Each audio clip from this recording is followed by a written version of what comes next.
So Eli Tomac said in an interview, from a diet standpoint, I don't set a calorie amount, but I try and eat clean, so no junk food. There are certain guys that works for and guys that it doesn't. I can just go with how my body feels, but the most important thing is that I'm eating clean. So again, pretty useless information for you guys because it doesn't really tell you exactly what you need to do and whether the advice is relevant for you or if it's only relevant for professional racers. So I'm going to give you, go through three of the main points that Eli mentioned there and show you how you can implement some of what he's doing and give you some actionable stuff to use in your own nutrition for racing. For those of you that are new to the channel, my name is Andrew Hammer. Struggled with riding and racing fitness for about 14 seasons of racing. And hopefully by making these videos, you are not one of those riders. So the first thing that he mentions is he has no calorie limit. Now, a calorie limit is important for most of you guys because you need to know how much energy you need to be able to perform at your best. So if you're trying to lose weight, you want to make sure that you are burning more calories than what you're bringing in. Okay, so let's say, for example, let's say on a day-to-day basis with training and work and all the other things that happen, let's say that you're burning 2,000 calories a day, okay, just to stay at the same body weight. If you want to try and drop body weight, you need to reduce the amount of calories that you're consuming. You can't be consuming 2,000 calories every day because you'll stay the same. So that needs to be dropped down to 1,800.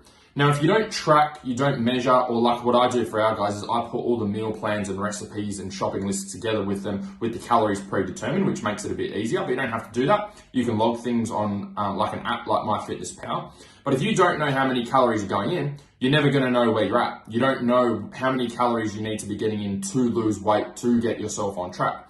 You're never going to know if you hit that 1,800 and then get to the end of the week and wonder why you're not losing weight.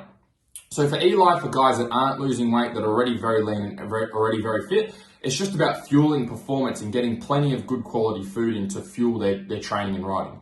But if you're trying to lose weight or gain weight, you do need to be focusing on the calories, otherwise you're just going to be disheartened with the effort that you're putting in. Number two, he says eat clean. Everyone's got a different version of eating clean, so again, that doesn't really specify. For majority of people, for athletes, eating clean means eating fruits, meats, vegetables, good quality produce that comes from the land. It's not processed, it's not junk food, it's not takeaway, it's not generally things like breads and pastas which have a lot of gluten in them. Even a lot of riders stay away from dairy which has lactose in it. And so the reason you want to stay away from processed foods and even gluten and lactose is they cause a lot of stress in the body. Our body doesn't digest them very well. Or sorry, it can digest them very well, but it has issues digesting it. Same with like processed sugar. So we want to try and stay away from foods that cause stress in our body. And the reason we want to do that is because when we've got stress in our body and our body's trying to fight something, it's got less energy to use for our mental capacity, but it's also got less energy there to be able to recover from our training and workouts and riding. So it's very important for these athletes and riders because they're doing a lot of riding and a lot of training and their livelihood depends on performing. They don't want to be giving their body added stress. They want to try and minimize added stress so that their body can focus on recovering from their training and riding, which is what their job is at the end of the day. So for you guys, gluten and pastas and things like that, they can be part of your diet. You don't have to be as strict as Eli and cut everything out and only eat clean foods 100% of the time. You can lose weight still being able to enjoy some ice cream or have a beer or, eat some bread or pasta, but it just comes down to point one, which is making sure that it's in the right amount of calories. And also making sure that we are getting good quality foods in as well, so you just don't feel like shit all the time. And you've got some good energy there to still help improve your riding. Number three is he just goes with how his body feels. Now, when you've been an athlete or you've been training for such a long period of time, you get very in tune with how your body performs, how it recovers, when to push things and when to back things off. And so for Eli, he's been riding since, I don't know how young, okay? It would have been 4, 5, 6 years old, back on, 50s, 65s.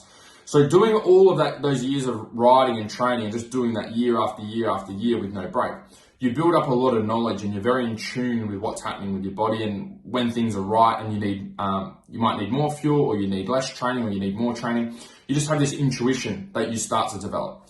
But the problem is if you're new to training at the start, you don't have this intuition, okay? If you're working a full-time job, working in the office and you've got a family and you ride for fun and you do a little bit of training, your mind is not thinking about training and health and fitness and performance 24/7 like Eli is. And so the problem is you're not going to be as in tune with your body. So for Eli, that can work quite well where he just goes on how his body feels. But for a lot of you, you're not going to have that same intuition, so it's not going to work for you. And this is where tracking and measuring both nutrition and training comes in handy. So again, goes back to point one with calories. If we can track and measure how many calories you've got going in, then you've got a target to work with. You're not always thinking about, okay, do I need more calories? Do I need less calories? Do I need to recover? You just follow the plan and you already know that you're on target with how many calories you need to get in to be able to perform at your best.